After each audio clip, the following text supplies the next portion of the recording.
श्री गणेशाय नमः। ओम श्री सरस्वती देव्यै नमः।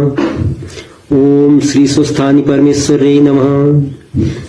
ओम पूर्णमदं पूर्णमिदं पूर्णात् पूर्णमुदच्यते पूर्णस्य पूर्णमादाय पूर्णमेवावशिष्यते।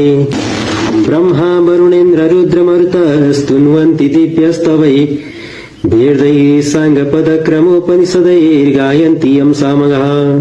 ध्यानावस्थित तद्गतेन मनसा पश्यन्ति यं योगिनो यस्यान्तं न विदुः सुरासुरगणा देवाय तस्मै नमः। श्रीमच्चन्दन चर्चितोज्ज्वलवपुः शुक्लाम्बरं मल्लिका मालालङ्कृतकुण्डला प्रविलसन्मुक्तावली शोभिता। सर्वज्ञाननिदान पुस्तकधरा रुद्राक्षमालाधरा वाग्देवी वदनाम्बुजे वसतु मे त्रैलोक्यमाता चिरम्। मूकं करोति वाचालं पङ्गुलङ्घयते गिरिं यत्कृपातमहं वन्दे परमानन्दमाधवम्। नमो भगवते तस्मै व्यासाय मिततेजसै यस्य प्रसादात् वक्ष्यामि नारायणकथामिमाम्। नारायणं नमस्कृत्य नरं चैव नरोत्तमं देवीं सरस्वतीं व्यासं ततो जयमुदीरये।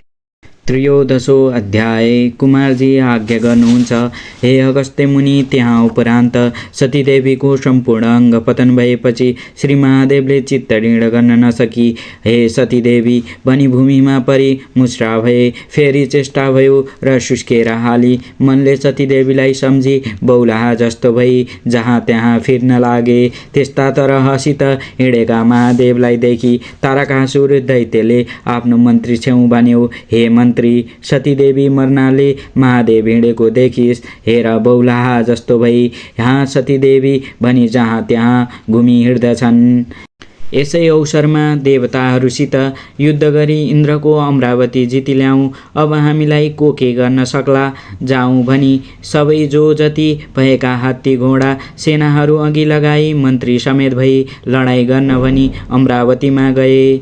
तब इन्द्र डराई, हे देवता हो, अब यहाँ नबसौँ, किनभने तारकासुर दैत्यलाई महादेवले वरदान दिनुभएको छ। त्यसलाई युद्ध गरी जित्न को सक्ला र भागौँ भनी स्वर्गदेखि भागी मृगस्थलीमा आई बसिरहे। देवताहरू भागेपछि तारकासुर दैत्यले इन्द्रको इन्द्राणी सहित अमरावती लिई स्वर्ग मृत्यु पाताल तीनै लोकको राजा गरी आनन्दले रह्यो। हे अगस्त्य मुनि, त्यहाँ उपरान्त महादेव पृथ्वी भ्रमण गर्दै मृगस्थलीमा आइपुग्नुभयो। महादेव आउनुभएको देवताहरूले देखेर साष्टाङ्ग प्रणाम गरी, हे ईश्वर, तपाईँ छेउ मृतक छैन, आँखा उगारी हेर्नुहोस्। पापिष्ट तारकासुर दैत्यले इन्द्राणी सहित अमरावती लियो। त्यसलाई हजुरले वरदान दिनुभएको हुनाले हामी इन्द्रादि देवताले युद्ध गर्न नसकी भागी यहाँ आई बसिरहेका छौँ। हामी रक्षा गर्न पापिष्ट तारकासुर दैत्यको नाश गर्नुहोस् भनी बिन्ती गरे। यति इन्द्रादि 33 कोटी देवताले बिन्ती गरेको सुनि महादेवले आँखा उगारी हेर्नुभयो र इन्द्रादि देवताहरूलाई देखि केही जवाफ नदिई सतीदेवीलाई नै सम्झी हाँ सतीदेवी भनी त्यहाँदेखि पनि जानुभयो। महादेवले शोक गरेको यावत जीवात्मा जति प्राणी छन् कसैलाई पनि सहन भएन। यस्तै तरहले महादेवको शोक गरी 100 वर्षसम्म पृथ्वी भ्रमण गरी हिँड्दा भए। त्यहाँ उपरान्त एक दिन श्री महादेवले चित्त ढिँड गरी हेरे र सतीदेवीको शरीर आफूसित रहनेछ भनी थाहा पाई। अब कसो गरौँ, कहाँ जाउँ भनी भरिसके चित्तलाई धैर्य गरी अब तपस्या गर्न उत्तरापथमा जान्छु भनी जानुभएको चित्त ढिँड हुन नसकी भ्रम भई उत्तरतिरको बाटो छाडी दक्षिणको बाटो लागेर जाँदा कर्नाटक नगरको नजिकको एक ब्रह्मपुर थियो। त्यहाँका ऋषिहरू गङ्गामा स्नान गर्न गएका थिए। महादेव त्यतैबाट जानुभएको ऋषि पत्नीहरूले देखेर आपसमा बोल्न लागे, हे ऋषि पत्नी हो, त्यही गएका महादेव हुन्। हेर सतीदेवीले मर्नाले बौला जस्तो भई त्यस्तो तरहले हिँड्दैछन्। हाम्रो ऋषिहरू एक भक्त रहनाले दुर्बल पनि छन्। हामीहरूलाई काम भोगले सन्तोष गरिदिन सक्दैनन्। यस अर्थले हाम्रो श्री महादेव पछि लागौँ भनी एकै समय ऋषिपत्नीहरू पछि लागि गए। ऋषिपत्नीहरू गएको गङ्गामा स्नान गर्न गएका ऋषिहरूले चाल पाएर खबर गर्दा गए। बाटोमा गई भेटाएर हे महादेव, तिमीले हाम्रा स्त्रीहरू किन हरण गरी लयौ भनी भने। ऋषिहरूले यस्तो भनेको सुनि तिम्रा स्त्रीहरू म किन हरण गरी ल्याउँथे भनी महादेवले भने। तब ऋषिहरूले यी तिम्रो पछि लागि आएका को हुन् त भने। श्री महादेवले फर्की हेर्दा ऋषिपत्नीहरूलाई देखे। मैले त ल्याएको होइन, किन आएछन् भने। तब ऋषिहरूले हे महादेव, तिम्रो लिङ्गदेखि हाम्रा स्त्री पछि लागि आएका हुन्, तिम्रो त्यो लिङ्ग पतन होस् भनी श्राप दिए। ऋषिहरूका श्रापले श्री महादेवको लिङ्ग पतन भयो। त्यस लिङ्गदेखि ज्योतिर्लिङ्ग उत्पत्ति भई ब्रह्माण्ड संसार छोप्न लाग्यो। तब देवता, प्रभुत्त, ऋषि, यक्ष, गन्धर्व, किन्नर, दैत्य चाँडै श्री विष्णु छेउ गई बिन्ती गरी लिङ्ग उत्पत्ति भएको हाल सुनाई भने। हे वैकुण्ठनाथ, श्री महादेवको लिङ्ग उत्पत्ति भई ब्रह्माण्ड संसार छोप्न लाग्यो। तोदेखि बिन्ती गर्न आयौँ, अब जसो गर्ने हो चाँडै गर भनी ब्रह्मादिले भनेको सुनि श्री विष्णु तत्काल उठी ज्योतिर्लिङ्गलाई अँगालो हाल्दैमा ज्योतिर्लिङ्ग साम्य भयो। त्योदेखि सम्पूर्ण देवता, यक्ष, गन्धर्व, किन्नर, दैत्यले धन्य विष्णु भनी अनेक तरहका स्तुति गरी आफ्नो आश्रममा गए। त्यहाँ उपरान्त ज्योतिर्लिङ्गदेखि प्रत्यक्ष भई श्री महादेवले ऋषिहरू छेउ आई आज्ञा गरे, हे ऋषि हो, निरपराधमा तिमीहरूले मलाई श्राप दियौ, तिमीहरूको पनि वाक्य अशुद्ध होस्, फेरि ब्रह्माण्डीहरू पनि एक पुरुष भनी बस्न नसकुन् भनी श्राप दिए। र उत्तरा पन्थमा गई काम, क्रोध, लोभ, मोह छोडी सम्पूर्ण इन्द्रादि बाँधी आँखालाई प्रब्रमा मिलाई बडा कष्टले तपस्या गरिरहे। हे अगस्त्य मुनि, त्यहाँ उपरान्त हिमालय पर्वतले आफ्नो स्त्री मेनुका गृहिणी भएको चाल पाएर बहुतै खुसी भई आफ्नो मर्यादाले उचित कर्म गरिदिए। 10 मास पूर्ण भयो र मेनुकाको गर्भदेखि पार्वतीको कन्या जन्मिन्। कस्ती कन्या भने रक्तवर्ण, 1000 सूर्यको जस्तो तेज भएकी, कोमल, अति सुन्दर, पदपत्र जस्ता नेत्र भएकी। यस्तै कन्या जन्मेको देखि हिमालय पर्वतले वशिष्ठ, प्रभुत्त, ऋषि, ज्योतिषहरूलाई डाकी विधिसित न्वारण गराए। विशिष्ट ऋषि, प्रभुत्त ऋषि, ज्योतिषहरूले हे हिमालय, यस बालिकाको नाउँ पार्वती राखौँ भने।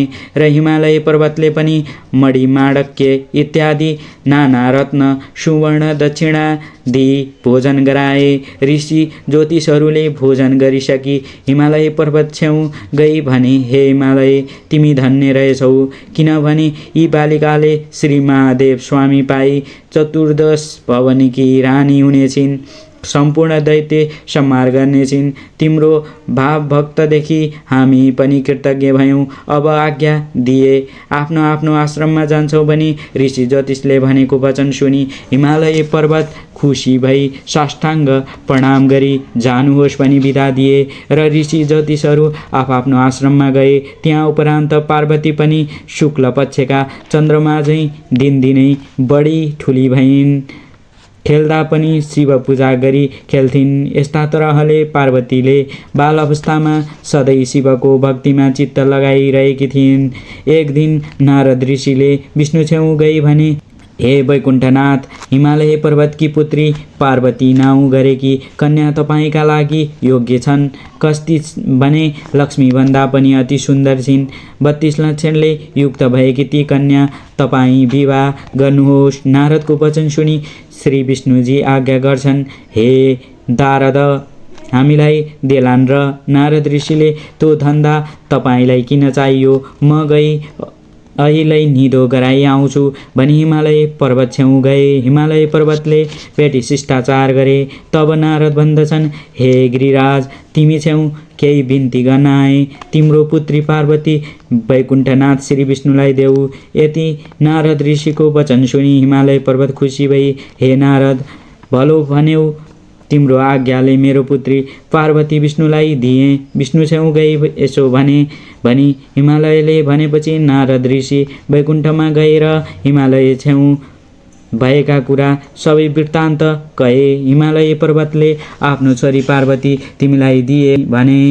यति नारद ऋषिका वचन सुनि विष्णु सन्तोष भई हे नारद मुनि तिमी धन्य रहेछौ, अब आफ्नो आश्रममा जाऊ भनी बिदा दिए र नारद ऋषि आफ्नो घर गए। त्यहाँ उपरान्त हिमालय पर्वतले कन्यादान दिन भनी सामग्री तयार गरी नारद ऋषिलाई ढाकी विष्णु छेउ पठाई लग्न ठहराई। आफ्नो गुरु वशिष्ठ बृहस्पति प्रभुत्त सम्पूर्ण देवता ऋषि यक्ष गन्धर्व किन्नर दैत्य नाग सबैलाई निमन्त्रणा गरे। श्री विष्णु पनि पार्वती कन्यादान लिन भनी हिमालय पर्वत छेउ गए। मेनकाले पार्वतीलाई हीरा मोती मणि माणक्य नाना रत्नले झकिझकाउ गरी वस्त्र अलङ्कार पहिराई सिंगारी राखेकी थिइन्। त्योदेखि जया विजया अजिता अपराजिता नाउँ गरेका सखीहरूले पार्वती छेउ भने हे पार्वती आज तिम्रो विवाह हुनेछ, विष्णुलाई कन्यादान दिनेछन् भनी कहे।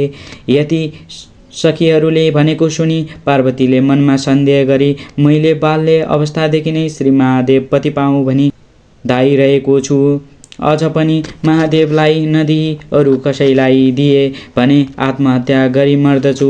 यति पार्वतीको वचन सुनि सखीहरू भन्दछन् हे पार्वती उसो भए यहाँ नबस, हामी कसैलाई नदेख्ने ठाउँमा लुकाई आउँछौँ, हिँड, त्यसो नगरे तिमीलाई लैजान्छन्। यति सखीहरूले भनेपछि जो गर्ने हो गर भनिन् र सखीहरूले नदीको तीरका वनमा लगी कसैले नदेख्ने ठाउँमा लुकाई आए। त्यहाँ उपरान्त हिमालय पर्वतले आफ्नो गुरु बृहस्पतिलाई यज्ञमा बसाली विधि गराई कन्यादान दिन भनी पार्वतीलाई लिन पठाए। तर घरमा देखेनन् र जहाँ त्यहाँ खबर गरे कहाँ पाउन सकेनन् र हिमालय पर्वतले चित्त आकुल गरी गुरु बृहस्पति ऋषि छेउ गई पार्वती कहाँ छिन् छैनिन् कसो गरौँ भने। यति हिमालय पर्वतले भनेको वचन सुनि बृहस्पति ऋषिले यस लग्नमा भएन भनी विष्णु छेउ बिन्ती गरे। विष्णु प्रभुति सम्पूर्ण देवता आफ्नो आश्रममा गए। त्यहाँ उपरान्त पार्वतीलाई लुकाई आएपछि नदीको तीरमा बसी बालुवा ल्याई शिवलिङ्ग बनाई महादेवको आराधना गरी पूजा गर्न लागिन्।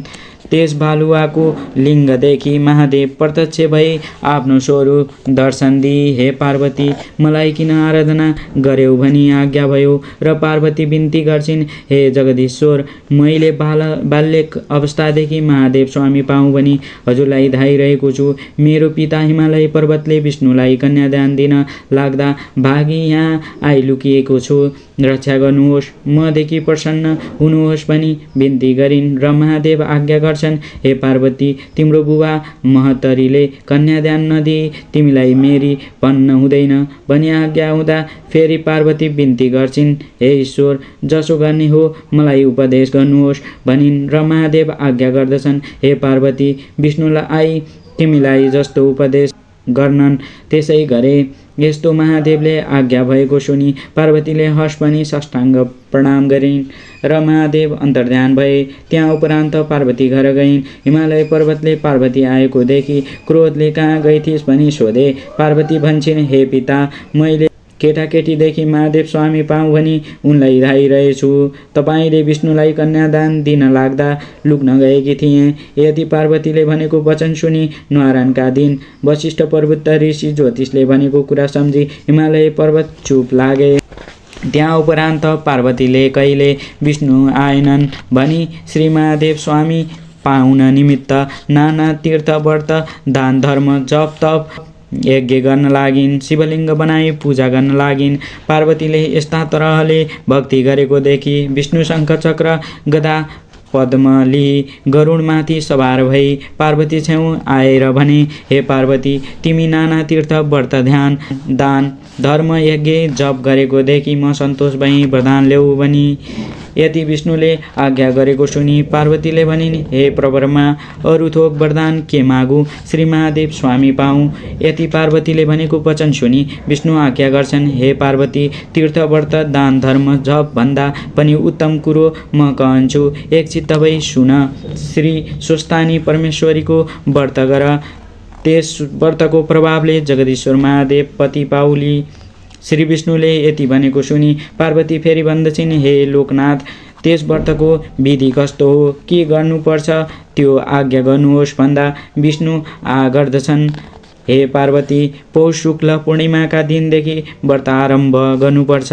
त्यो कस्ता हिसाबले भने घोडाको नङ काटी सुच भई एक भक्त रही स्नान गरी नित्य मन्याकालमा महादेवको पूजा गर्नु र महिमा दिन भएपछि माघ शुक्ल पूर्णिमाका दिन अष्टोत्तर 100 रोटी, अष्टोत्तर 100 अक्षता, अष्टोत्तर 100 बेली पुष्प, अष्टोत्तर 100 कुडका सुपारी, पान, जात जातिका फलफुल सबै थोक तयार गरी आरसीमा ओमकार लेखी गड गाजलले गराउनु, वस्त्र पहिराउनु, श्रीखण्ड, रक्त, चन्दन, सिन्दुर, फूल, धूप, दीप, नैवेद्य, कस्तुरी, भेटी चढाउनु, जप गर्नु, स्तोत्र पाठ गर्नु, अर्घ दिनु। हे पार्वती, श्री सुस्तानी परमेश्वरी भनेको कस्ती छिन् भने अष्टदल पद्ममा अष्टमी मातृका, उसमाथि खड्ग त्रिशूल, वर नीलोत्पल हातमा लिएकी, 4 हात 3 आँखा भएकी, नाना अलङ्कार लाएकी, पति वर्ण भन्दा पनि अधिक शोभायमान भएकी परमेश्वरीलाई ध्यान गरी हे ईश्वरी भनी औनैसित वरदान माग्नु र प्रसाद झिक्नु। उहाँपछि अष्टोत्तर 100 रोटी मध्ये 8 रोटी, 8 अक्षता, 8 बेली पुष्प, 8 पवित्र, 8 कुडका सुपारी सगुन समेत आफ्नो पुरुषलाई दिनु, पुरुष नभए छोरीलाई दिनु, छोरा नभए मित छोरालाई दिनु, मित छोरा नभए पनि जुन कामनाले व्रत गरेको छ मेरो फलुन कामना सिद्धि होस् भनी गङ्गामा लगी बगाउनु, 100 रोटी आफूले फलाहार गर्नु, रात्रमा जागरण गरी उनै ईश्वरको महिमा सुनाउनु। हे पार्वती, श्री सुस्तानी परमेश्वरीको प्रसाद लिने बेलामा महादेव तिमी छेउ आइपुग्लान्। तिम्रो भक्तिदेखि म सन्तोष भएँ। महादेव स्वामी पाए भनी वरदान दिए।